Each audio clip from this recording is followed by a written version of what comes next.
Hi everyone and welcome back to my channel. So I saw this going around and I've wanted to do this for a little while and I'm finally sitting down to film it. This is going to be playing around with how I used to do my makeup versus how I do it now. I'm going to be doing this entire half of my face with old techniques, old favorite products, the works. And on this side I'm going to be doing things a little bit more like I like to do them now, just so we can kind of see a side-by-side of what I used to do versus what I do now. If that's something you're into, make sure to keep on watching and please don't forget to subscribe because I do upload 3 times a week and that is the best way to stay up to date on all the fun stuff I'm posting. So without further ado, let's jump right into the video. So to prime on this side, I'm going to be taking the Benefit Professional, which used to be my absolute ride or die. Lately, I should probably have a mirror in front of me, shouldn't I? Now, I love the way that this blurs the skin, but I did notice that it doesn't often work with every foundation. So certain foundations will break apart on top of it, and other ones just won't sit really nicely. For the other side, I will be taking my Tatcha Silk Canvas, which has seen a lot of love. So wherever possible, I will be using the same products. So for this side of my face, I'm going to go in with my OG Super Full Coverage Cocktail, which is going to be a combination of the Dior Forever Skin and the Fenty Beauty. And I take 2 pumps of each on my sponge.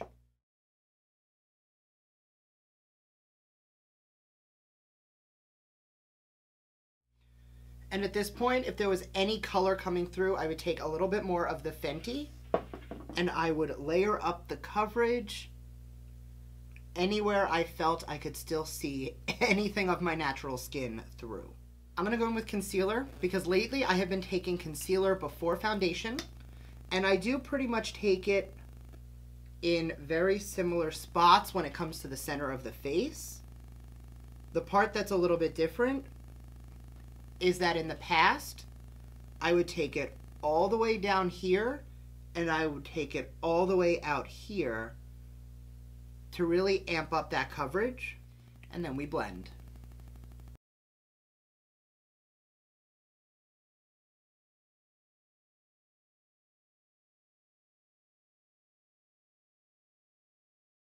And then once this side, the under eye, is brightened, I take a little bit of a more lightweight foundation and I go right on the Beauty Blender and just add a little bit more coverage anywhere I feel the concealer needs some help. Now, so far you don't really see that much of a difference, but keep in mind how little product I use over here, whereas on this side I really caked it on. Now here's where things start to get different. On both sides I'm going to take my Cody Airspun powder, which is one of my favorites. I'm going to blend out just to make sure there's no creases, which I have always done. And I'm going to set both under eyes with a light layer of powder. Now, on the right side, I would add so much powder to the under eye that it would get pretty much everywhere. And then I would press it into the entire face, but with a lot of powder each time. And I would basically bake the entire face. Now on this side, what I currently do is once I put some powder on the under eye, whatever is left on my sponge, and that's it, I will lightly set the face. I won't go nearly as heavy as I used to. And you can just see a difference in the level of powder here versus this side. Now the next step I pretty much do the same, and what that is I take a flat, dense brush and I take a tiny bit more powder, not a lot, but just a little bit on the tip of the brush. And I just do a light pressing motion everywhere on the face, just to make sure that if there is any spots that did not get set down, they are now set. Now because that wasn't enough coverage on the old side of the face, I'm also going to take my MAC Studio Fix powder, which is a powder foundation, and I'm going to use this to kick off any of that Airspun powder by also adding a whole lot more coverage. Now on this side, I do sometimes take this powder as well, but I take a whole lot less and I really just take it to sweep everything off. I'm not packing it on. I'm really just buffing away any more of that translucent powder. Now, in my new way, at this point, I'm going to take a little bit of setting spray and just take down the powderiness before I go in with my other powders, just to make everything look a little more skin-like. On the old way, I'm actually going to keep the face covered in powder. That way when I go in with all of my powder products, I thought it would blend a little bit better. Now this is another place where my routine has changed. On both sides, I'm going to be taking my Kat Von D Shade and Light palette and my Marc Jacobs Tan-Tastic bronzer. However, I used to start by contouring. Now I like to bronze first, and I would take an angled brush like this.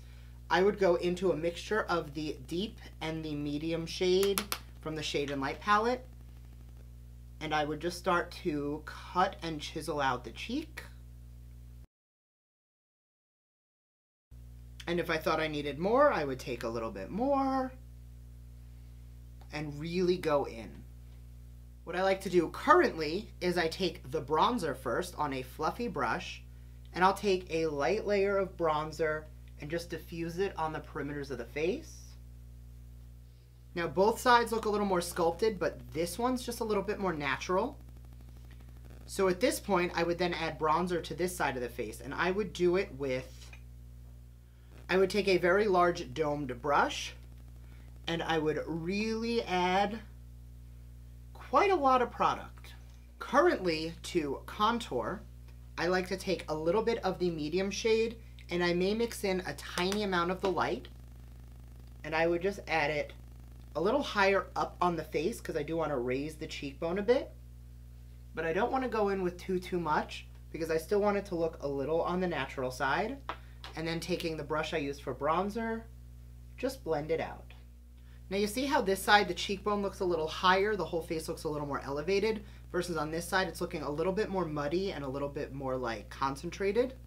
What I used to do to try and make it look better is I would take my powder brush and I would just kind of blend my contour and bronzer together, which helped a little, versus now I like how it looks. Occasionally I'll take a fluffy brush and just pat over it just to cut the intensity, but it's not really gonna like super tone it down. Next, I would brighten the under eye, and what I do now is very different. So what I used to do is I would take a little bit of the peachy shade and a whole lot of the lightest shade, and I would really pack that onto the under eye to give a really heightened and brightened effect to the cheek. And you see how contrasted that is? Versus now where I take just kind of a tiny bit of each, and I will just lightly brighten the under eye. Not quite as dramatic as this side, whereas this side I would really pack it in. Here I want it to be a little bit more natural looking.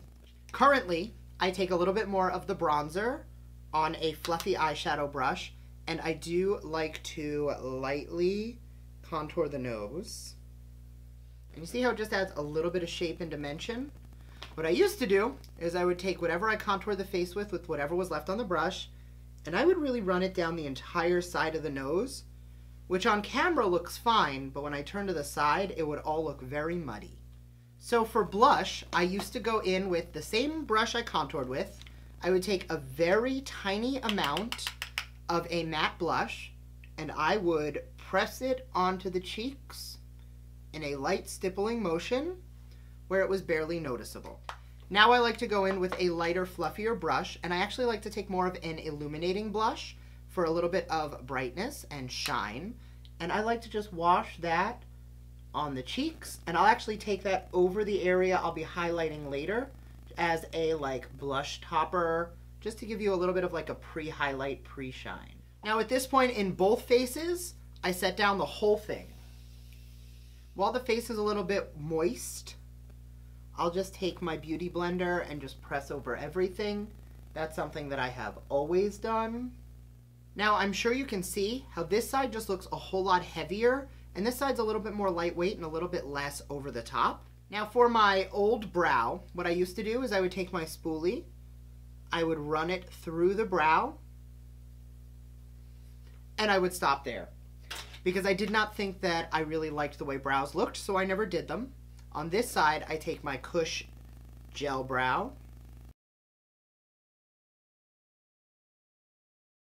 I used to think it was impossible to get a soft but detailed brow without it going overboard, and now that I can, I love it. But before, just to be safe, I used to do nothing, which left my brows looking gray and covered in powder. Now, I still like to layer my highlights. The only difference is I used to go way too overboard. So, I'm going to take a little bit of my Artist Couture Diamond Luxe Luminizer, and I'm going to put it on the current face and I take it up the cheekbone. I would take it around the brow. I'll add a tiny bit to the Cupid's bow. And then that's it for this side with the first highlighter. This side, I would load up the brush and I would put it on the entire cheek area.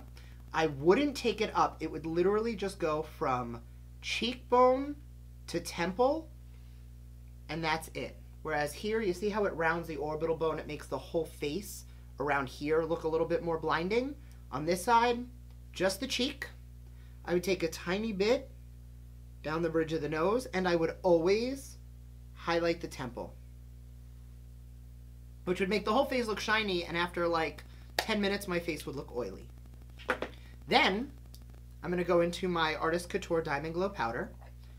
And what I currently do is whatever's in the cap is all I need. I take a tiny bit and I just layer it on the high point of the cheek just to amp it up a little bit more.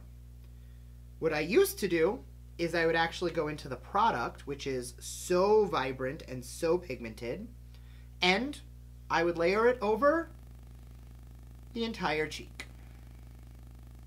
Now both sides are blinding, but you see how this one's just a little bit more controlled? It makes the cheekbone look higher, whereas this literally just makes the entire cheek look shiny as opposed to lifted. So, time for eyeshadow.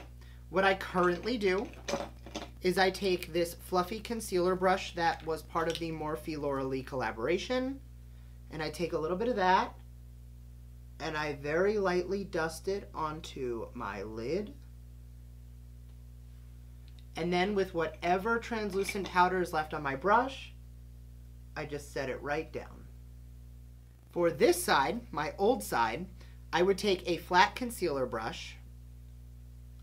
I would load up with the product, and I would spend an unnecessary amount of time patting and blending in more of this product than anybody should use at one time. And once it was blended out, I would go into a nude eyeshadow. So I'm going to be taking Silk Cream from the Jaclyn Hill palette, and I would set down the entire thing with eyeshadow. Now lately, and you'll see the difference right here, I like to use a translucent powder just to lightly set it down because it makes things easier to blend. Whereas this side, it's an eyeshadow, so it's going to mess with the pigmentation a little bit more. So I'm going to do a similar look on both sides, but I'm going to do it the way I would do versus the way I do it now.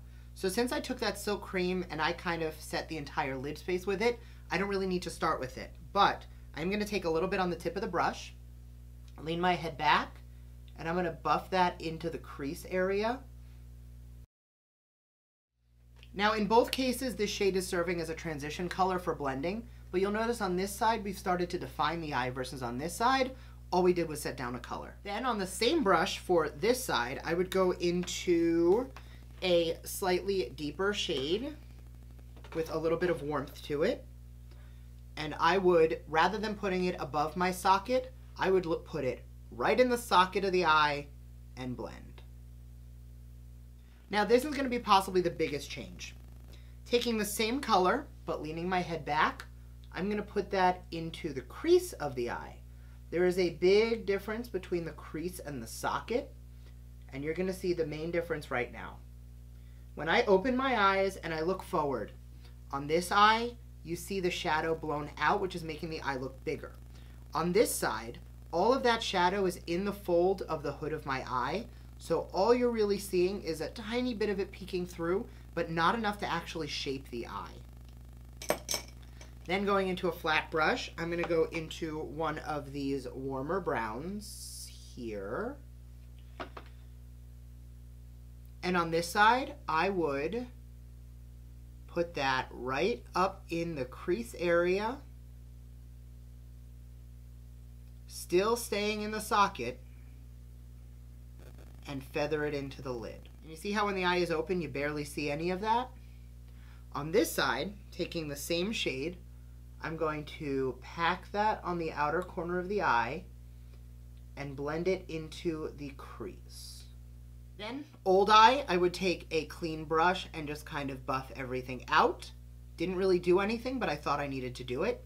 Whereas on this eye, I take that first shade and I'll just take it to diffuse some of those edges and make everything a little more blended.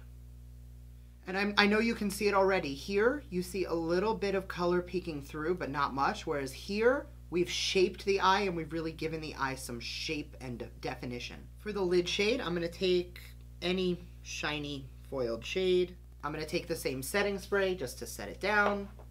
And on the new technique, we're gonna take that on the lid. And with that first brush, we're just going to feather this together. Now on this eye, I didn't believe in brushes.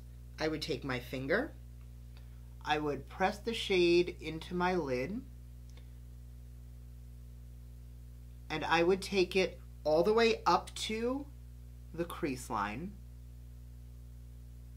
and on the entire lid. Then I would go back into that same first brush and blend everything out. Then I would dip back into that brown and try and re-deepen up the outer portion of the eye. Now, neither of them looks bad, but you see how this one just looks a little more intentional, whereas this one looks a little more like we did something and had to figure it out. So on the new eye, I'm gonna take a deeper brown on a tiny little brush, and I'm gonna add a little bit more definition to the outer V and the crease, and then dipping back into that brush, just blending it out, and then re-intensifying the lid shade. So I'm not sure when the camera cut out, but I did just finish adding a very soft brow bone I'm kidding, a super blinding highlight to the brow bone and a glittery highlight to the inner corner on the old side. And on the new side, I took just a little bit of a light highlight on both, just to make it look a little bit softer and a little bit more natural. At this point, I'm going to curl my lashes. Now, I used to not have any lashes, so a lot of days, I would skip mascara altogether, and this is the extent of what you would get. On the current side, I'm going to start by taking a little bit of my Dior Maximizer 3D Lash Primer and adding some primer to my lashes. Once the lashes are primed, I like to take one coat of my NARS Climax and add a tiny bit of this. And then I take my Benefit Roller Lash and I use this to separate everything.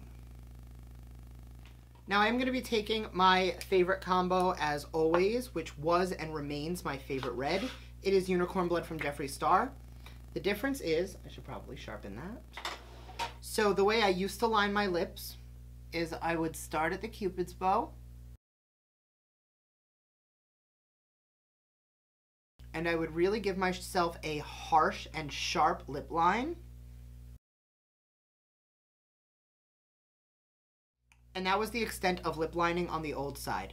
On the new side, I actually like to start on the bottom because I find it gives me a little bit more control. I do like to feather the liner a little bit more because it helps the lipstick last a little better. And you see how the curve of this side is a little bit more natural to what my lips naturally are. And then I take the lipstick and I will basically trace up to the line on both sides. And now this is the biggest difference. Then I would take my lip liner and lightly trace the lip again, just to clean up the line a little bit, which is a great technique, but it makes the lips overlined even more than I already did. Whereas now I like to do the opposite, and I will take a little bit of concealer and just clean up the bottom lip. And you see how this side is very overlined on the Cupid's bow, whereas this one's a little bit more natural. One more time, set down the face. And that is it. So this is my full face of testing out my old and my new techniques. This is definitely more reminiscent of what I do now. You'll notice the skin is a little bit softer. You can see a little bit of stuff showing through. It's not so full coverage that I look like I'm made out of plastic. The contour and bronze is a little softer, a little higher. So this is just like much more natural. And then this side is a whole lot more intense. It's a whole lot grungier. It's a whole lot smokier. They both look okay. Like, I don't hate the way this looks, but it's a whole lot different than I like to do things now and a lot more reminiscent of what I used to do. So thanks again for watching. I hope you enjoyed this video. If you did, make sure to give it a thumbs up and let me know what are some of the biggest changes to your routine that you have done throughout the years. Thanks again for watching, and I will see you guys next time. Bye!